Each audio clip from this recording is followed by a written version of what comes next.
Hi friends, பூமி சித்தார்த் சீரியலில் ஒரு அட்டகாசமான ப்ரோமோ பற்றி பார்க்கலாம் வாங்க. அதுக்கு முன்னாடி நம்ம சேனலை சப்ஸ்கிரைப் பண்ணாதவங்க கீழே இருக்கிற சப்ஸ்கிரைப் பட்டனை கிளிக் பண்ணிவிட்டு பக்கத்தில் இருக்கிற பெல் ஐக்கனையும் கிளிக் பண்ணிடுங்க. சரி வாங்க வீடியோக்குள்ளே போகலாம். எங்கே பார்த்தோன்னா அன்றைக்கி நைட்டு பத்மநாதன் தூங்கிட்டு இருக்காங்க. அப்படின்னு பார்த்து நம்ம சாவித்திரியோட ஆட்கள் என்ன பண்ணுறாங்கன்னா, ரகசியமாக கையில் ஒரு கயிறு எடுத்துட்டு முகத்துக்கு மாஸ்க் போட்டுட்டு நேராக பத்மநாதன் ரூமுக்கு நைட்டோட நைட்டாக வந்துடுறாங்க.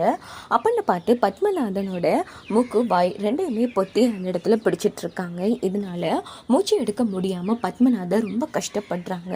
ஒரு கட்டத்தால் பத்மநாதனால் முடியல. அப்போ கண்ணை மூடிடுறாங்க. உடனே இவங்க என்ன பண்ணுறாங்கன்னா, இவர் இப்படி திட்டம் போட்டு தான் இல்லாமல் போனாருங்கிற மாதிரி இல்லாமல் இவரே தன்னைத்தானே இல்லாமல் பண்ண மாதிரி இருக்கணும் அப்படின்னுட்டு கையில் கொண்டு வந்த கயிறு எடுத்து பத்மநாதன் கழுத்தை சுற்றுறாங்க. அதுக்கப்புறமா என்ன பண்ணுறாங்கன்னா, ரெண்டு பேரும் ஒவ்வொரு பக்கமாக இழுத்து பிடிச்சிட்டு இருக்காங்க. இங்கே வழியில் துடிச்சிட்ருக்காங்க பத்மநாதன். இது ஜன்னல் வழியாக ஒரு ஜீன்ஸ் பேண்ட் போட்டு ஒரு லேடி தன்னோட முகத்தை மறைச்சிட்டு ஃபோனில் வீடியோ எடுத்துட்ருக்காங்க. ஆனால் அது யார் என்ன ஏதுன்னு நமக்கு காமிக்க இல்லை. இங்கே பார்த்தோம்னா பத்மநாதனோட கதை முடிச்சிருச்சு. இதோட பார்த்தோம்னா இந்த ப்ரோமோ முடிச்சிருது. ஸோ கண்டிப்பாக வீடியோ எடுக்கிறது ஜான்சியாக தான் இருக்கும்னு நான் நினைக்கிறேங்க. ஏன்னா அப்படியே அச்சிஎஸில் நம்ம ஜான்சியோட கண் மாதிரி தான் இருந்துச்சு. இப்படி பத்மநாதன் துடிச்சிட்டு இருக்கும் போதே இவங்க காப்பாற்றிருக்கலாம். ஆனால் இவங்க என்னென்னா ஏதோ மிகப்பெரிய எவிடன்ஸ்ங்கிற மாதிரி அவங்க ரெண்டு பேரையும் சேர்த்து வச்சு வீடியோ எடுத்துகிட்டு இருக்காங்க.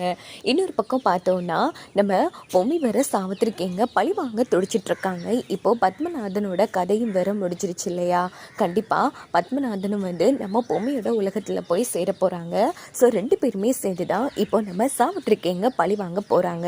அது மட்டும் இல்லாமல் கண்டிப்பாக பத்மநாதன் தான் இவங்களை பழி வாங்குவாங்க போல இருக்குது. ஏன்னா பொம்மி பழி வாங்கினா நிரந்தரமாக இந்த உலகத்தை விட்டே போயிடுவாங்க. ஸோ வாங்க வெயிட் பண்ணி பார்க்கலாம்.